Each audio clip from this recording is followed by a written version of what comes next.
binuksan ko, problema yung kuhan, yung ayan yan, nakikita ko rito, ayaw ko makikita nyo,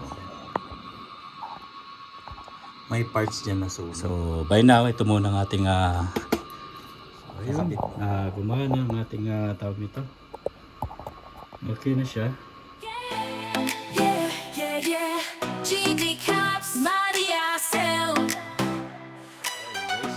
May problema tayo ngayon. Yung PC natin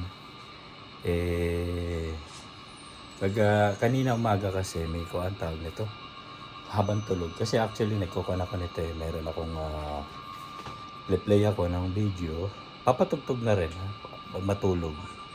Kanina mga alas 5 daw, patay sindi ang kuryente. So ang nangyari, pumigay yung power supply natin. Binuksan ko, problema yung kuhan, yung ayan yan, nakikita ko rito, ayaw ko makikita nyo, may parts dyan na sunog. Ayun, yan, parang fuse niya, nakikita nyo, ayan, nasunog yan, parang fuse na yan.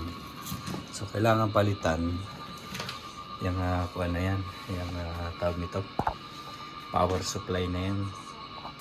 So, yung PC natin may problema. So, kailangan natin iayos yung kuha natin PC. Kailangan palitan itong kuha na to, power supply.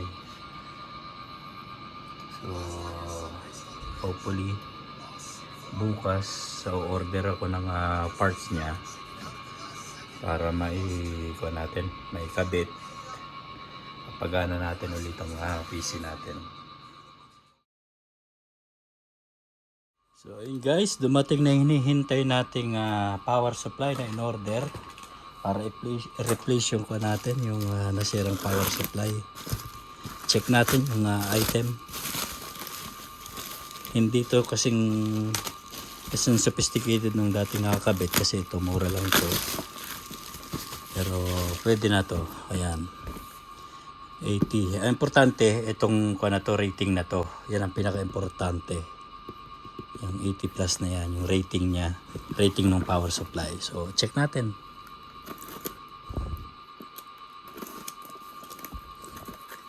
Para makuha natin yung kakabit natin. Pag na-check natin, kakabit na natin.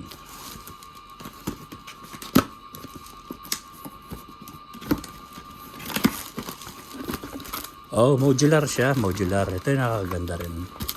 Oh no, hindi siya modular. Built-in siya, naka-built-in siya. Tulad pa rin ng luma. Deep Cool, which is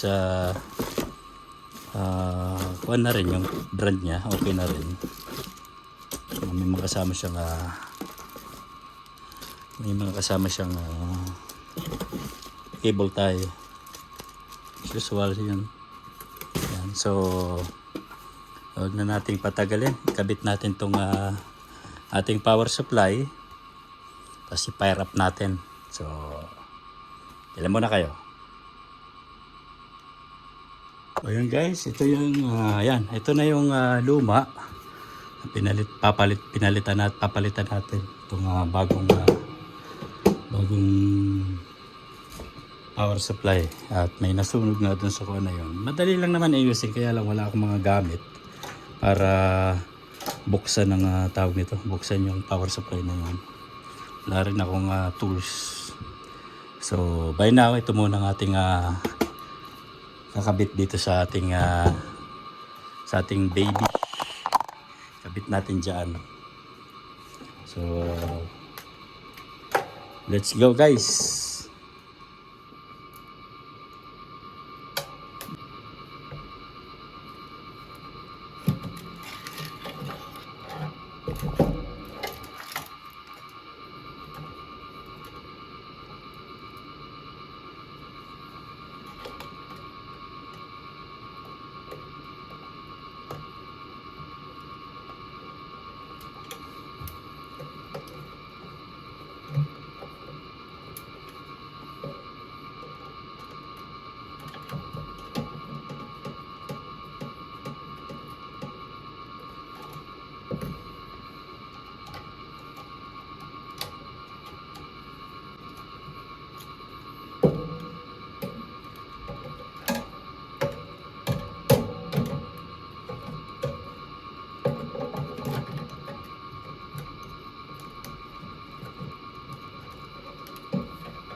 So,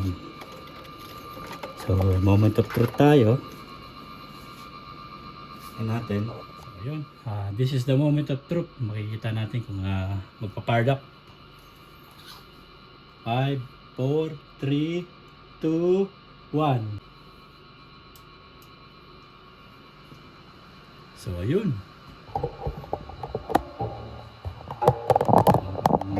Ayan. So, by now, ayun. Awa ng Diyos. Tumakbo. Nag-fire up ang ating PC. Bayanan pa natin ang ating monitor kung mag-fire up din.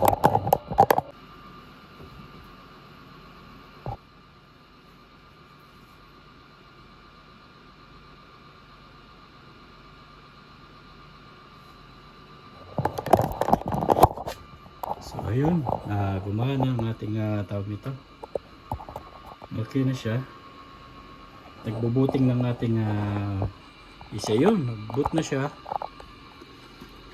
Nag-boot na. So working na. By now, working ng ating PC.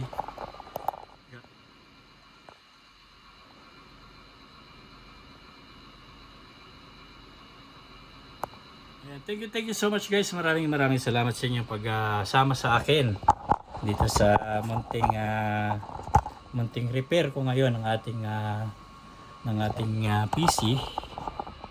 Sapagkat nagkaroon ng problema, nagkaroon ng brownout. Anyway, thank you so much. Maraming salamat guys. Hanggang sa ulitin. Ayan.